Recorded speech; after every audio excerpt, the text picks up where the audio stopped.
Olá a todos, bem-vindos a mais um vídeo. Nesse vídeo a gente vai começar a falar sobre gráficos. Eu vou dizer começar porque a gente vai ter um exemplo, só que é meio comprido para colocar todos os detalhes, então a gente vai gravar alguns vídeos para terminar o exemplo. Antes de começar, eu queria dizer o seguinte, tem vários exemplos nos livros. Dá uma olhada no livro do Guido Risi. Procura exemplos nos livros. Por quê? Porque demora para gravar um vídeo. Então eu vou fazer um exemplo só. Mas nos livros tem outros, tem mais fáceis, mais difíceis. Procurem exemplos, não fiquem só com esse. Vejam vários exemplos, tá? Bom, dito isso, por que a aula de gráficos é legal, então importante? Porque o gráfico são duas coisas. Do ponto de vista didático, a gente vai ver, rever e usar tudo que a gente viu até agora de funções. Então você usa tudo com o objetivo, desenhar o gráfico da função. Fazer um esboço, assim. E é muito interessante essa ideia de conseguir usar tudo. Você usa encontrar o domínio, depende da função, claro. Encontrar domínio, verificar continuidade, descontinuidade, derivadas, derivada segunda, máximos e mínimos, crescimento, decrescimento, concavidade, limites. Usa tudo que a gente viu. Então isso é bem interessante. Você consegue usar toda a matéria com um único objetivo. Toda a matéria até o momento. Agora, do ponto de vista prático, para quem quer usar, por exemplo, na economia, quando você consegue esboçar o gráfico, você tem um entendimento assim, bem amplo do fenômeno. Por exemplo, um gráfico de uma função preço está crescendo, está decrescendo, onde é o máximo, onde é o mínimo. Você tem um entendimento amplo. O gráfico ele te mostra, te dá uma visualização ampla. E então conseguir montar um gráfico com fundamentação teórica é muito importante, tá? Montar um gráfico com fundamentação teórica mostra como você consegue entender o fenômeno e argumentar a respeito desse fenômeno usando a matemática. Bom, dito isso, vamos lá. Como esboçar o gráfico de uma função f? Vou dar 11 passos para vocês, começando do zero. O zero é encontrar o domínio e o contradomínio de f, caso não sejam dados. Bom, se for dado domínio contra domínio, isso não faz nada, já é dado, né? Se não forem dados, então você tem que encontrar qual que é o domínio da função. Qual que é o contradomínio? Primeira parte. Daí o passo 1. Gente, esses passos nem sempre estão na ordem, tá? Às vezes você pode fazer o 1 depois do 2, às vezes o 2 antes do... Enfim, conforme o exemplo, você pode trocar a ordem dos passos, tudo bem? Fazer um estudo do sinal de f. O que é fazer um estudo do sinal? A. Encontrar os zeros de f. O que é um zero? É um ponto que o f de x é igual a zero. Se o f de x é igual a zero, o x é um zero, tá bom? B. Encontrar os pontos nos quais f é positiva. E o C. Encontrar os pontos nos quais f é negativa. Então você vai ter que resolver umas equações. Né? Você vai ter que resolver essa equação aqui. F de x igual a zero, se encontra os zeros. F de x maior que zero, se encontra os pontos onde a função é positiva. E f de x menor que zero, se encontra os pontos onde a função é negativa. Beleza? Esse é o passo 1. Pode ser que o passo 1 seja muito difícil, tá, gente? Pode ser que seja melhor fazer ele depois, enfim. Passo 2. Estudar a continuidade de f. Você vai encontrar os pontos nos quais f é contínua e os pontos nos quais f é descontínua. Terceira parte. Estudar a diferenciabilidade de f. O que você vai fazer? Encontrar os pontos nos quais f é diferenciável, só escrever dif. B. Encontrar os pontos nos quais f não é diferenciável, vou escrever não é dif. E tem C. Encontrar f'. Pensa na função derivada. Você quer saber o f' de todos os x, ok? A domínio, etc. Beleza? Esse aqui é o segundo passo. O passo 3, estudar a derivada segunda de f. O que você faz? Você tem que encontrar os pontos nos quais f é duas vezes diferenciável. B.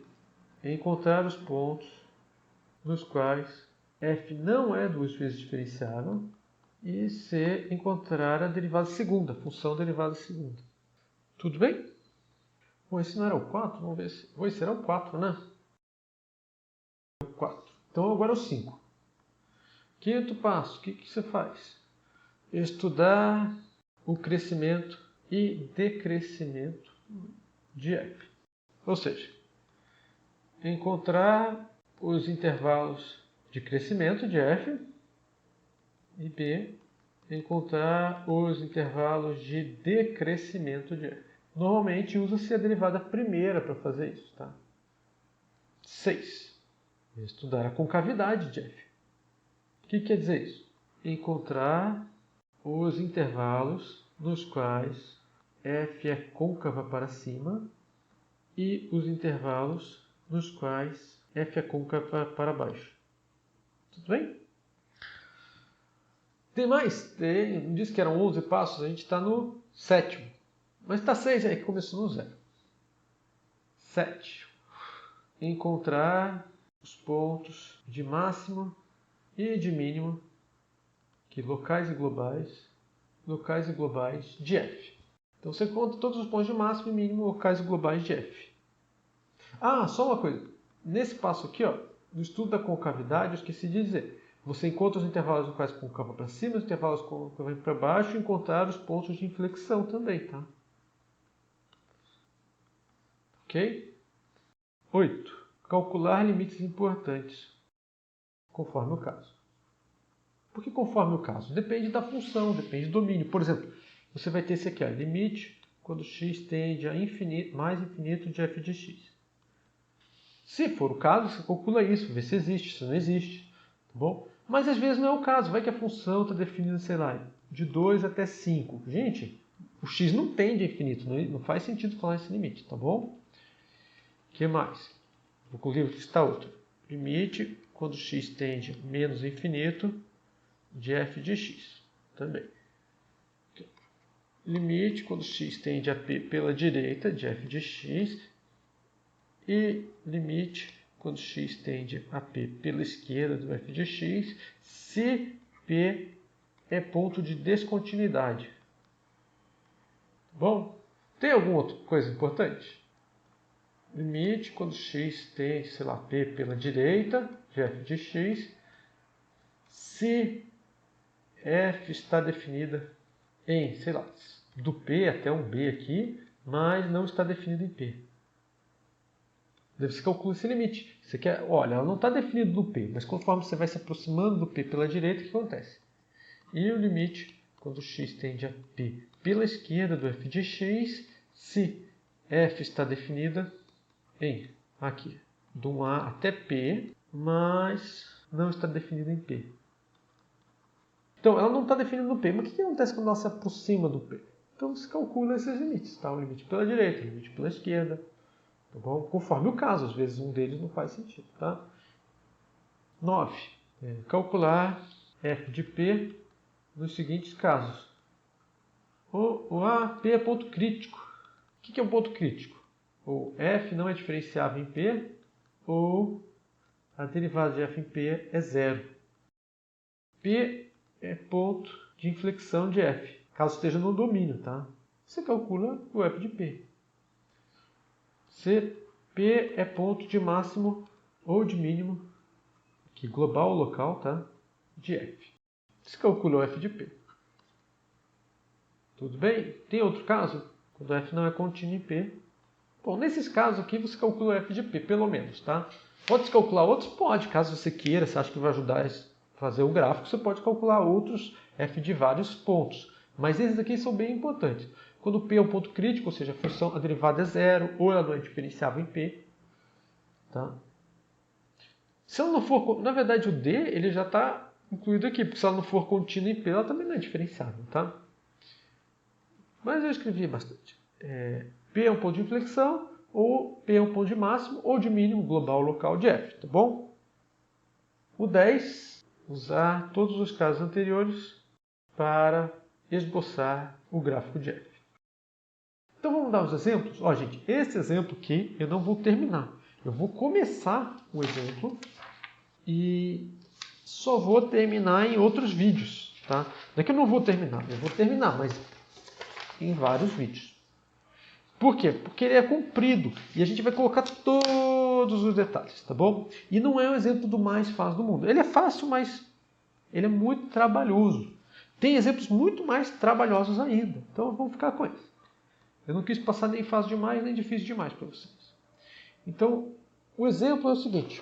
Eu vou pegar a função que sai dos reais, chega nos reais, dada por o f de x, ele vai ser assim.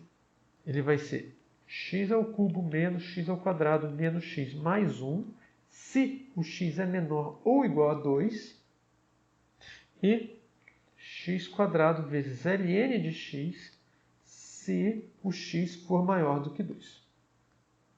Essa é a função. Então, o passo zero, qual que é o domínio contra domínio? Já é dado. Ó. Vamos fazer uma frasezinha. O domínio e o contradomínio de f são dados. O domínio de f foi dado como os reais. E o contradomínio de f foi dado também como os reais. Gente, mesmo que você não queira escrever o passo zero, é muito importante você parar para pensar em qual que é o domínio e qual que é o contradomínio da função. Normalmente, nas funções assim, feitas para você trabalhar, você acha o domínio e o contradomínio. Tem funções muito complicadas de você ter uma clareza do domínio. O domínio é um conjunto, você tem que resolver equações complicadas para saber que conjunto é esse. Não é o caso. Nesse caso, é muito claro e fácil de você encontrar o domínio e o contradomínio da função f. Então, feito isso, estudo do sinal. Tá, então, vou começar para frente do 2. Considere o seguinte diagrama. Esse diagrama aqui, eu vou separar da frase, tá vendo? Mas eu vou deixar ele claro aqui para todo mundo enxergar. Aqui eu vou pensar no sinal do x quadrado. Quando que o x elevado ao quadrado é um número, tá? Não vou nem pensar como função. Aqui eu vou pensar no sinal do ln de x. E aqui eu vou pensar na multiplicação, x quadrado vezes o ln de x. Tem alguns pontos importantes. Ponto 0 e o ponto 1. Aqui é 0, aqui é 1. O x quadrado em 0 é 0. 0 ao quadrado é 0. Para frente, ele é positivo. Para trás, continua sendo positivo. O ln de x em 0 não está definido. Não existe. Para trás do 0 não existe ln de x. A gente só definiu para frente. Mas de 0 até 1 é negativo. No 1 vale 0 e para frente do 0 é positivo. Daí quando você multiplica para trás do 0 não faz o menor sentido. Não existe. No 0 não existe. Do 0 até 1 é negativo, porque mais vezes menos dá menos. No 1 dá 0, que é positivo. Certo? Gente, aqui eu estou olhando o sinal do x quadrado da ln de x. Então, olha, pelo diagrama acima, x quadrado vezes ln de x é maior do que 0, ou sempre que x for maior do que 1. Assim, o f de x, que é igual a x quadrado vezes ln de x, isso aqui é maior que 0 para todo x maior do que 2. Lembrando que o f de x só tem essa forma para x maior que 2. Então, o sinal da função a gente já sabe, para frente do 2 a função é positiva. Tá bom? Agora vamos pensar no polinômio. Se o x é menor ou igual a 2, então o f de x é igualzinho a menos x ao cubo, x ao cubo, menos x ao quadrado, menos x mais 1. Então a gente vai estudar o polinômio. Então estudaremos o polinômio. Qual é o polinômio? O polinômio x ao cubo, menos x quadrado, menos x mais 1. A gente vai pensar nisso. Primeiro a gente quer achar um zero disso. Gente, nem sempre é fácil achar zero de polinômio de grau 3. Okay? Esse estudo do sinal da função nem sempre é fácil de ser feito. Tá? Mas a gente tem uma dica aqui, ó, tá vendo? Esse aqui é 1. Se tiver uma raiz inteira, tem que ser 1. Ou menos 1. Então vamos pensar 1. Como 1 ao cubo menos 1 ao quadrado menos 1 mais 1. Como isso aqui é 0, então 1 é raiz de x ao cubo menos x ao quadrado menos x mais 1. Portanto, podemos dividir tal polinômio por x menos 1. Então vamos fazer a divisão. Você tem x ao cubo menos x ao quadrado menos x mais 1 e você vai dividir por x menos 1. Você pega x quadrado, multiplica, vai ficar x ao cubo menos x quadrado. Esse faz menos, o x ao cubo cancela, o x quadrado também vai cancelar e vai ficar menos x mais 1. E você coloca menos 1. Menos 1 vai dar menos x mais 1. Então, se colocar o menos, vai dar 0. Portanto, x ao cubo menos... Eu vou colocar até centralizado aqui. X ao cubo menos x quadrado menos x mais 1 é igual a x menos 1 vezes x ao quadrado menos 1. E isso aqui é igualzinho. X menos 1 vezes esse x quadrado mais 1, x menos 1 vezes x mais 1. Ou seja, eu posso escrever assim, x menos 1 ao quadrado vezes x mais 1. Tudo bem? Agora vai ficar fácil. Dessa forma, o sinal do polinômio. Qual polinômio? Esse aqui é x cubo menos x quadrado menos x mais 1. Pode ser obtido pelo seguinte diagrama. A gente vai fazer um diagrama parecido com o do x quadrado com a ln de x, tá? Bom, nesse diagrama eu também vou ter dois pontos importantes. Aqui é o menos 1, aqui é o 1. Aqui eu vou colocar o x menos 1 ao quadrado, aqui eu vou colocar o x mais 1, e aqui eu vou colocar o x menos 1 ao quadrado vezes x mais 1. Lembrando que isso aqui é o polinômio. Esse aqui, ó, é o x ao cubo menos x quadrado menos x mais 1. Bom? Tirar esse negócio aqui que não polui. Bom, x menos 1. Quando o x é 1, o x menos 1 é 0. A elevado ao quadrado dá 0. Agora, se o x é diferente de 1, daí é positivo, porque é o número quadrado. X mais 1. Quando x é menos 1, dá 0. Quando x é maior que menos 1, isso aqui é positivo, aqui é negativo. Daí quando você multiplica, aqui vai dar negativo, aqui vai dar 0, aqui é positivo, aqui dá 0, aqui é positivo. Bom, eu já vou fazer direto aqui. Dessa forma, olha só. Para trás do menos 1, a função é negativa. O f de x é menor que 0. Lembrando que é igual a x ao cubo menos x quadrado menos x mais 1. Isso aqui é menor que 0 para todo x aqui para trás do menos 1. Quando que é 0? f de x é igual a 0 se o x... Vou colocar esse aqui uma coisa, esse aqui é outra. Se o x pertence a menos 1 e 1. E o f de x, que é igual a x ao cubo menos x quadrado menos x mais 1, é maior que 0 para todo x aqui, ó, do menos 1 até 1, união do 1 até 2, fechado no 2. Professor, por que só até 2? Para frente do 2, a f de x não bate com isso aqui. Conclusão. A conclusão é parecida com isso. A conclusão é, o f de x é igual a 0 se o x pertence a menos 1, ou seja, se o x é menos 1 ou o x é 1, vírgula. O f de x é menor que 0 se o x pertence a menos infinito até menos 1. O f de x é maior que 0 aonde? Se o x pertence. Do menos 1 até 1 ela é maior que 0. Daí a gente tinha visto que do 1 até 2 ela também é maior que 0. Só que do 2 para frente também era. Do 2 para frente também era positiva. Então eu já vou juntar tudo isso aqui, ó. A gente junta tudo isso aqui. Bom, tem um diagrama, né? O sinal de f é ilustrado pelo seguinte diagrama. O domínio dela você coloca aqui, são todos os reais. E tem três números importantes aqui para o sinal. Menos 1, 1 e 2. Ó, eu não medi aqui para ver se está certo. No menos 1 é 0, no 1 é 0. Para trás do menos 1 é negativo. Entre menos 1 e 1 dá positivo.